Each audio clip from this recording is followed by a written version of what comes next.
माझे सुंदर लय हुशार आहे मित्रांनो. आता बघू शकता इथं ऊन आलंय आणि मी रस्त्यावरून येताना तिनं पाहिलं आणि तिने बरोबर ओळखलं की आता आपल्याला सातारा जायची वेळ आलेली आहे आणि लगेच उठून उभं राहिली आणि मला बोलवत होती हात बांधायसाठी. चालतं आता मग आता सुंदरीला हात बांधूया, ऊन लागायला लागले. सुंदरा आज जायचं वय बा.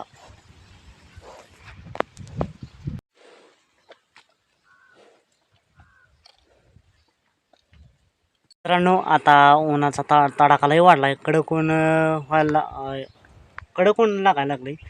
त्यामुळं जनावरांची काळजी घ्या. आता बघू शकता असं वेळेवर त्यांना पाणी पाजा. दुपारच्या 2-2:30 वाजल्यात तरीसुद्धा कडक ऊन लागते. आणि पाहू शकता आपण जाळी केलेली आहे आणि त्याला शेड नेट बांधलेला आहे आणि ती वर केलेला आहे. गारठ्याचा खाली करा, उन्हाचं वर करा, कसंही आपण त्याचा उपयोग करू शकतो. अशा पद्धतीनं जनावरांची काळजी घ्या उन्हाळ्यात. आणि आता दिवसभर बाहेर म्हणलं होतं पण आता ऊन झाले, कडक ऊन लागायला लागलं, त्यामुळे हात बांधायचं. त्यांच्या तिथं अजून थोडीशी सावली 4 ते 4 वाजता त्यांना सुद्धा हात बांधायचं.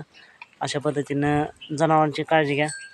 आपल्याला ऊन लागतं पण आपण बोलू शकतो आणि म्हणजे ऊन लागल्यावर पाणी पिऊ शकतो, सावली जाऊन बसू शकतो. पण जनावरांना बोलता येत नाही, मुकं जनावर आहे, त्यामुळं त्यांचीसुद्धा काळजी घ्या.